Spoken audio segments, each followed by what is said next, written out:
Rats filled the alleys and sewers in the little fishing villages that dotted the razor's edge between the mountainous dagger and the hard flatlands of the fist.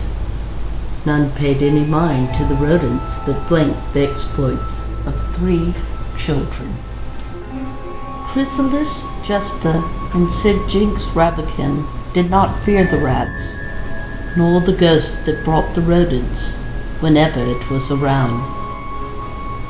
The widowed mother of these children had to make a choice to satisfy her debt to the Fistian Empire.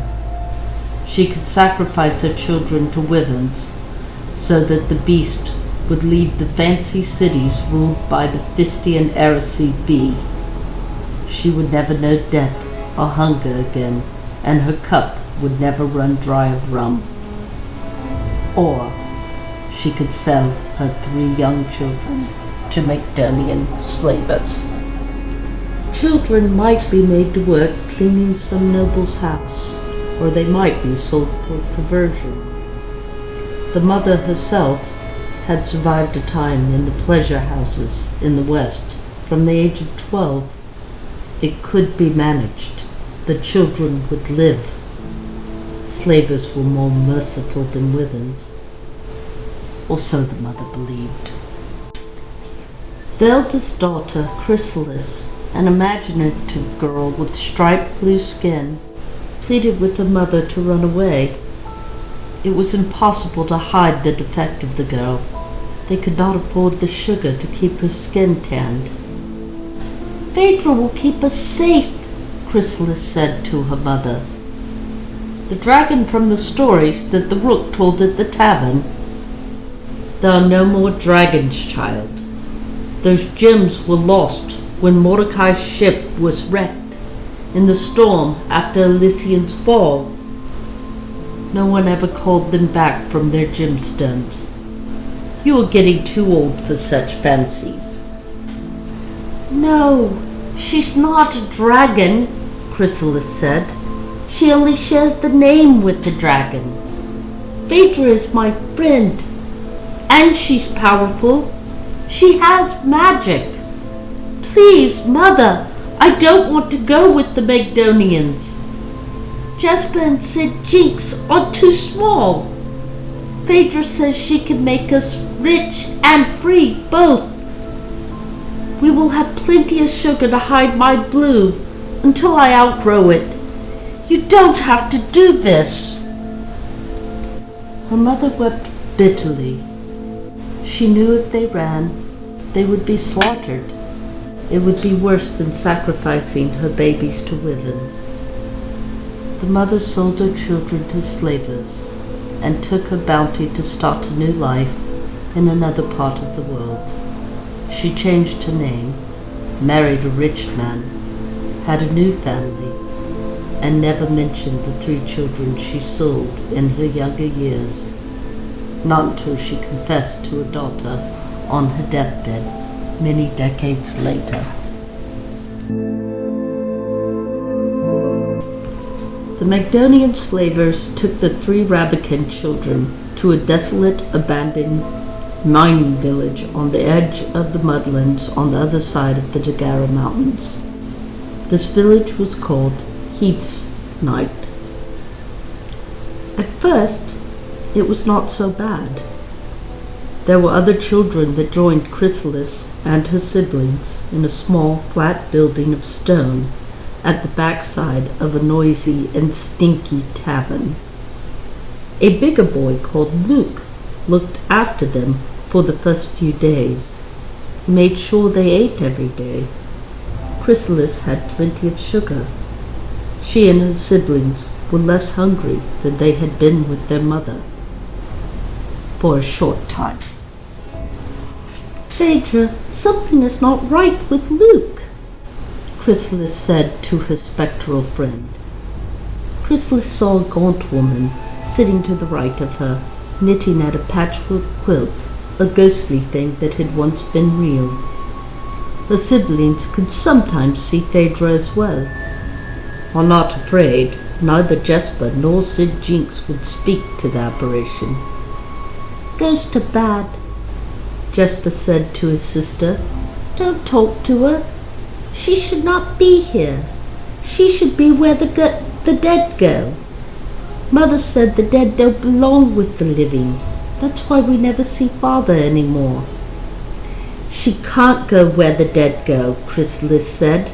"Phaedra is good, and she will help us." Chrysalis learned soon enough that Phaedra's warnings bore heeding. The children were beaten for the smallest disobedience. They were starved into submission. Adults made them do things that were strange and embarrassing. The boy, Luke, did not seem to mind. He dressed as these vile adults liked, painted his face, did strange dances. It was all so odd. Children were bathed and displayed in the town square like they were livestock coming to market. Chrysalis watched children she did not know, ones that were housed elsewhere, be led away from the town square with collars around their necks behind men and women in fine clothing. "I hate adults, Phaedra," Chrysalis told her friend. "They all lie. They hurt children. I even hate Mother. She said she would visit us, and she never did." "Not all are like your mother, or these human-shaped monsters. I will free you," Phaedra said to Chrysalis. "But I need your body to fight. Let me share your life and your body, Chrysalis. Let us be one." "How?" Chrysalis asked. By this time, Chrysalis was sore afraid. She did not know how to protect herself, much less the others. Slater sent a fancy man to inspect the children early one morning. Chrysalis hated him. The perfumed smell of him, his grotesquely red lips, the sight of him, his fingers jeweled with rings, chains in gold and silver hanging around his neck, bracelets with shiny trinkets jangling like little bells when he stalked about, exaggerating the sway of his hips. Immediately, Chrysalis felt her skin begin to crawl. "My sweets, so lovely to see you," he said, thinking the children must adore him. After all, he gave them sweeties. Chrysalis would never touch candy again. He made it bad. "Go on, don't be shy, say hello." The children murmured their greetings. Chrysalis glared in silence. She never spoke to adults anymore, only to Phaedra and the other children. The fancy man turned to the two guards, clamping his hands together, his nails manicured and painted silver to accentuate his wealth, his skin soft like a child, without a sign of heavy work anywhere on him. The men of the fist looked so different, so rough, and yet they were gentle to children. This man appeared harmless, but was not. Chrysalis felt herself screaming inside. She also felt Phaedra looking about, sharing the same hatred. "These little girls will fetch a fine price," the man said, referring to Chrysalis and her tiny 4-year-old sister Sid Jinx, and one other sweet-faced girl. "And this boy, those lips, that rich curly hair. He's beautiful. I might buy him for myself, as a treat." I do think I've earned it. Jesper looked ready to hit the man as he inspected the 7-year-old. Another boy called Matteo, small but older than Jesper, also earned the fancy man's admiration. He was hungry, Chrysalis knew. Can I have a treat? Matteo asked in a meek voice. He was new. He did not know the price for what he wanted. Soon, my dear. Very soon, if you are a good boy, the painted man said. He turned to the 2 men who accompanied him. These are fine specimens. Perhaps you did not overpay to free them from their unworthy parents. You have done well. Best children I have seen in years, the painted man said, as he took out a frilly dress from a case he carried at his side. Now leave me. I have to prepare these 7 for my clients. Help me, Phaedra, Chrysalis said so that only her invisible friend heard. Gladly, Phaedra said. Chrysalis held her shift tight at her knees, tears brimming at the painted man's prodding. This awful human was so intent on the little girl's dirty dress that he did not notice the gathering rats, the cold, or the stench that came with the tear between the mortal world and pandemonium. The children sensed a new disturbance, exacerbating the terror of their young lives. They squeezed their arms closer about themselves and stepped away. One pointed at the rats running circles around Chrysalis and her tormentor. You must change into a clean dress, Chrysalis, or our clients will be displeased. How will you get fed if the client refuses to pay? The man held up the frilly frock to Chrysalis's face. You must show the others what is expected of you. Here, let me help you. Do not touch me! Chrysalis said with Phaedra's voice. The man gave her a smile, arrogant, unaware of the powerful being before him. You can speak! I knew you could. That is a good girl, the man said, looking delighted. Now the dress! We must behave, Chrysalis. You know what happens to naughty girls.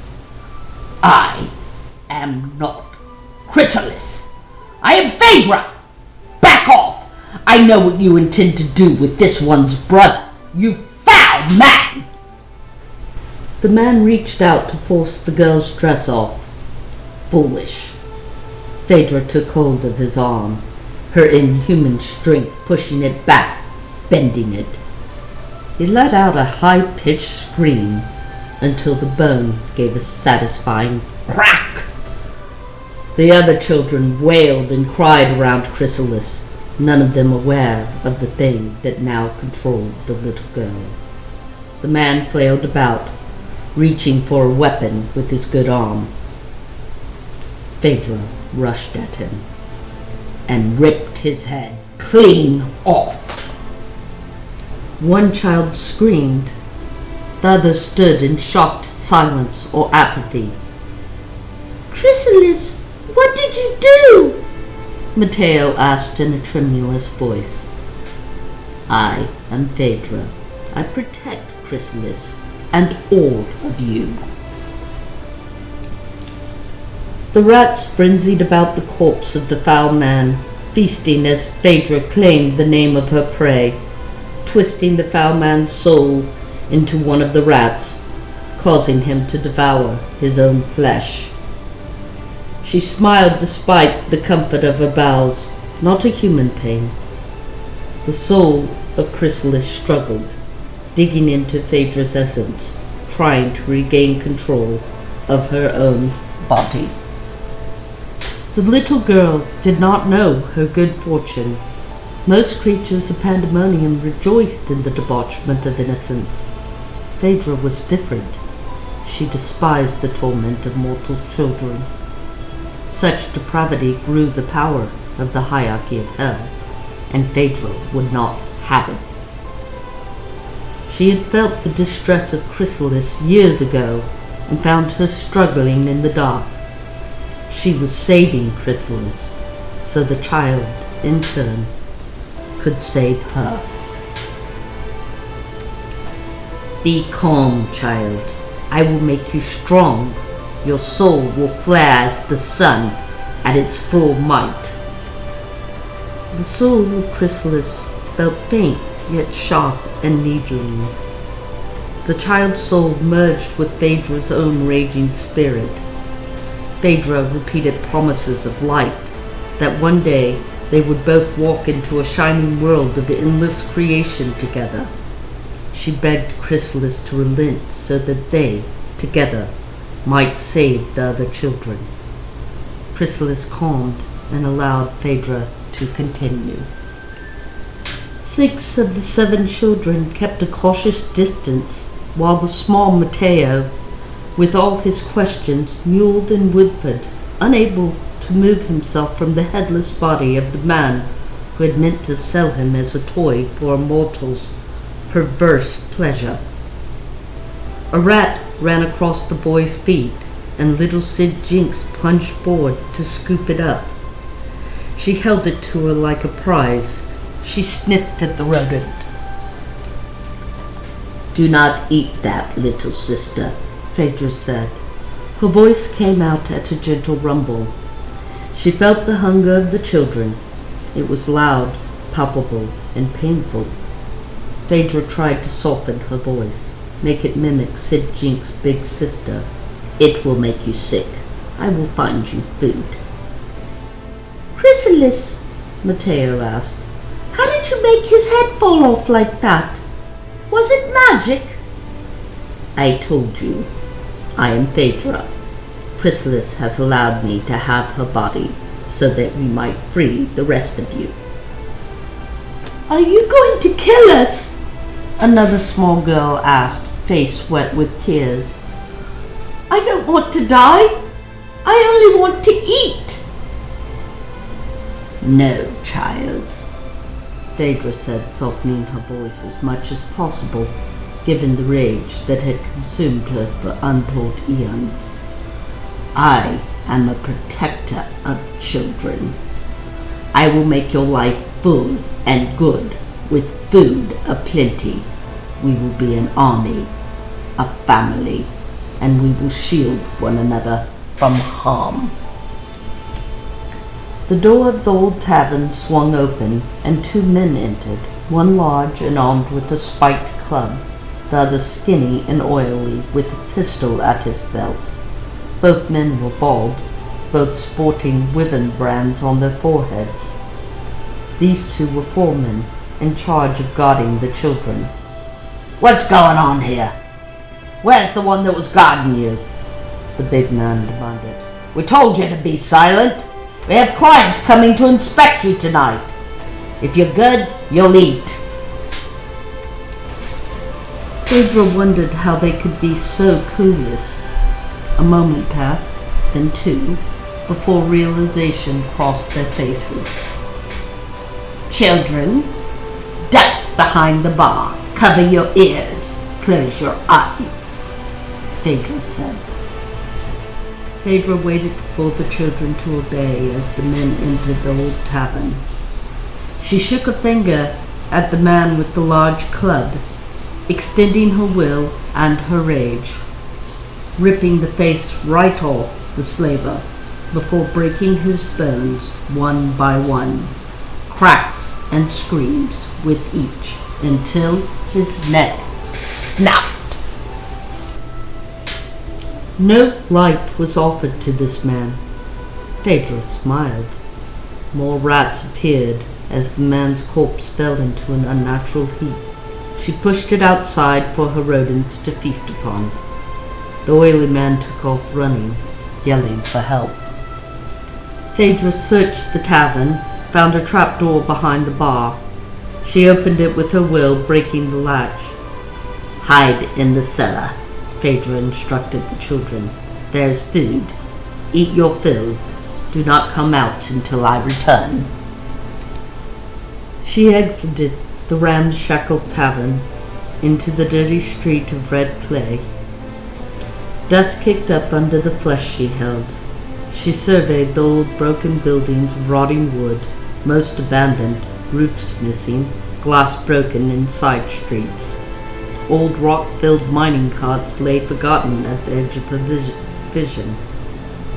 Only here in this square had the buildings been repaired for the slavers and their merchandise.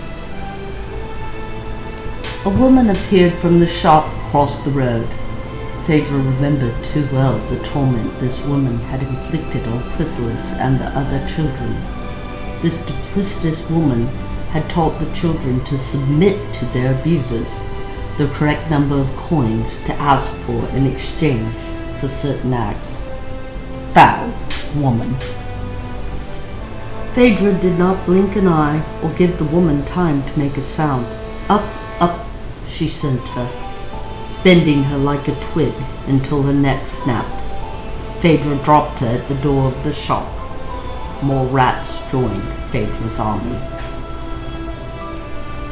Her newly possessed skin tingled in the barren hilltop air, dry and relentless.